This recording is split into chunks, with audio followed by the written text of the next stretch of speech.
Aku memberi perintah baru kepadamu, yaitu supaya kamu saling mengasihi, sama seperti aku telah mengasihi kamu. Bapak, Ibu, saudara-saudara yang terkasih, tidak ada kata yang lebih cepat kita tangkap, yaitu kata mengasihi, mencintai. Dan kita juga mengalami hal yang sama. Mulai dari kecil kita mengalami mencintai ini. Tapi anehnya, mengapa kita selalu membenci?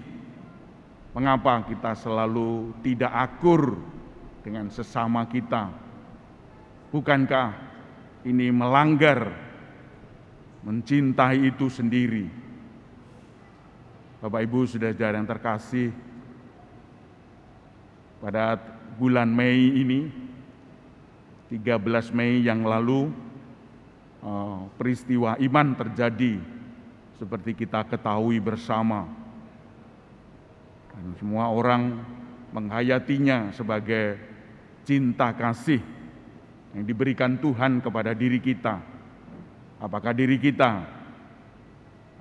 tetap mencintai, atau cinta kita malah luntur dengan adanya peristiwa itu, atau lebih semangat?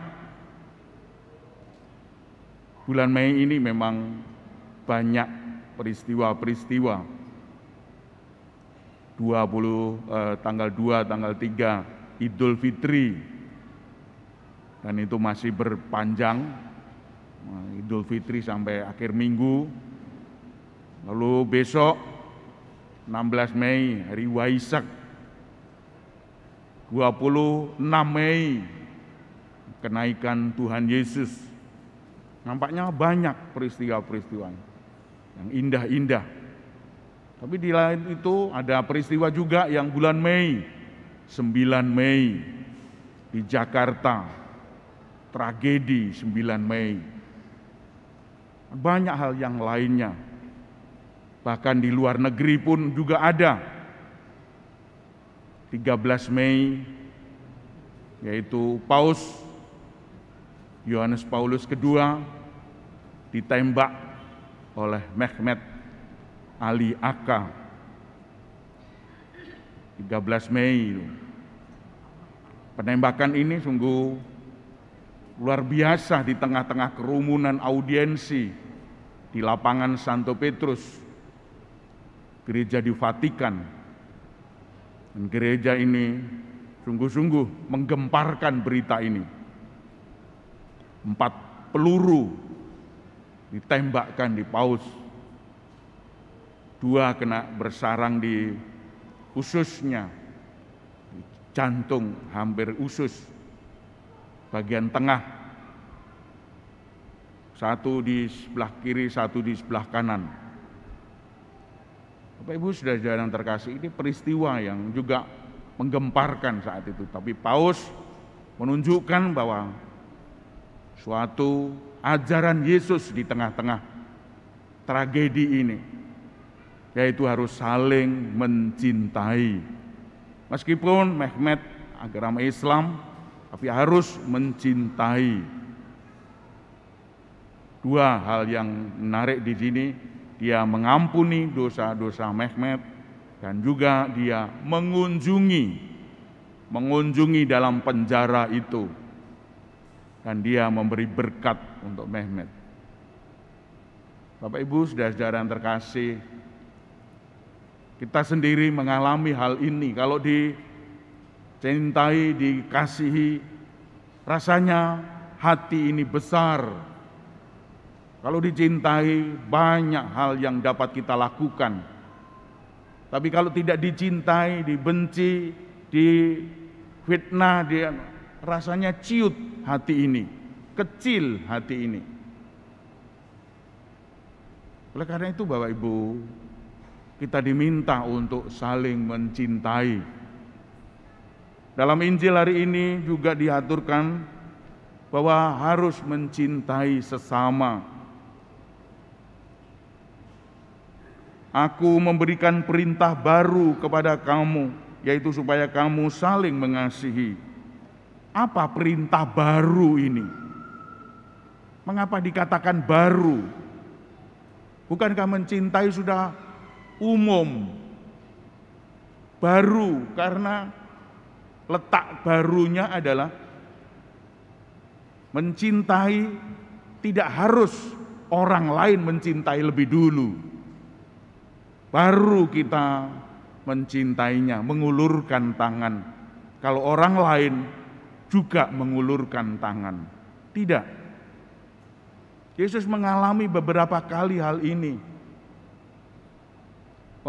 Dibenci oleh orang-orang Yahudi, dia tetap mencintainya. Dia tetap meluruskan apa yang salah dalam agama Yahudi. Tidak letterlek melaksanakan hukum, tapi inspiratif. Tidak hukum demi hukum, kata-kata itu diaturkan, tapi gambaran secara umum. Diadili, meskipun dia tidak salah, tetap dihukum mati, diadili, disiksa. Pilatus ingin supaya dia disesah itu disiksa dengan macam-macam cara, tetapi tetap saja dihukum mati, disalibkan. Mencintai itu seperti itu baru. Kalau kita diinjak orang, lalu kita mengucapkan matur nuwun, diinjak, matur nuwun, kuaplok-plok, matur nuwun, matur nuwun. Ijewit matur nuwun. Tidak diberi pun juga matur nuwun. Itu baru. Kalau dikaplok ngaplok ganti, didoni ganti, dipisui ganti. Itu tidak baru. Itu hukum balas membalas, gigi ganti gigi. Itu sudah ada zaman kuno. Zaman sekarang masih dilakukan, bahkan lebih beringas.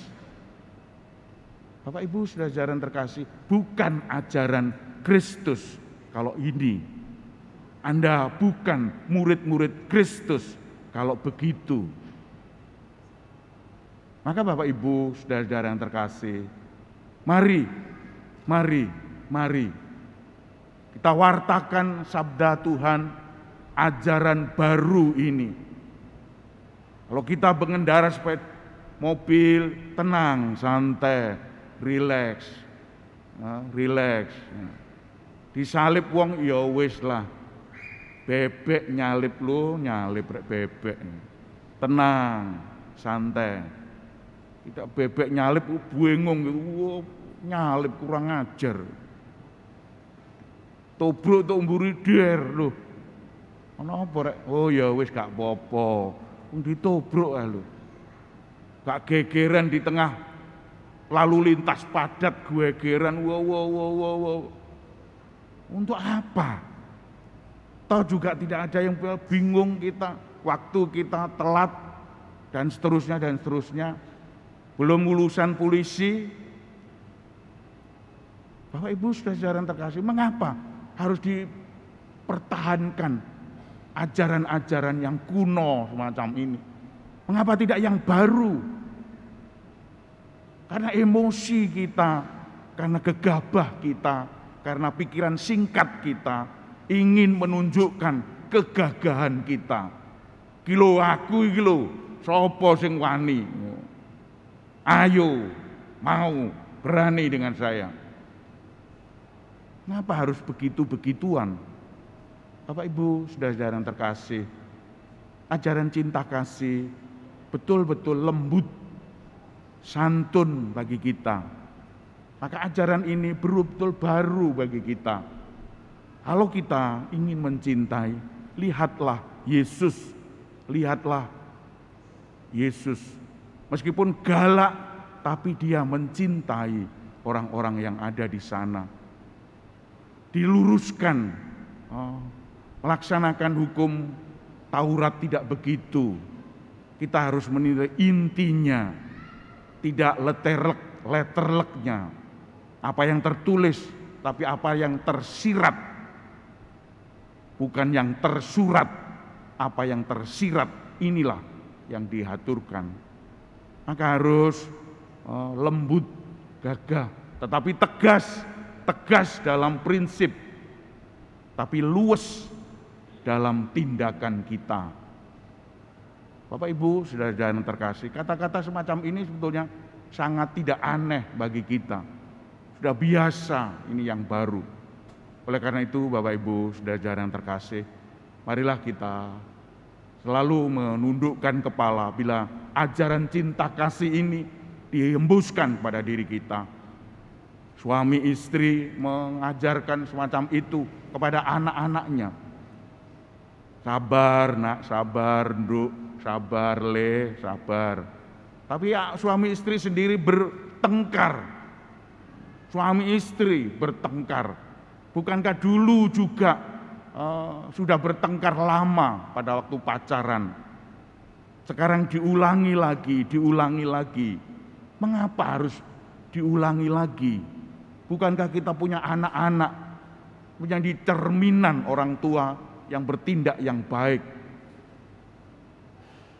Bengok, suarane, wow kamu lek gak tak rabi kan, wes gulung gemek kan, dadi opo awakmu? Ngelok-ngelokno kata-kata yang kotor-kotor, yang jorok-jorok keluar semua. Anak-anaknya juga sampai digitukan, jorok-jorok di. Bapak Ibu, saudara-saudara yang terkasih, mengapa tidak satu hening, wis ngomong sak karepmu, wis ngomong setengah jam ngoceh terus. Bapak yang baik lalu diam, wis mari, ya wis saiki wis ayo wis ngene.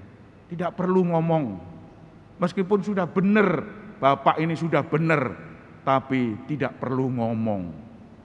Situasi tidak enak di dalam ini.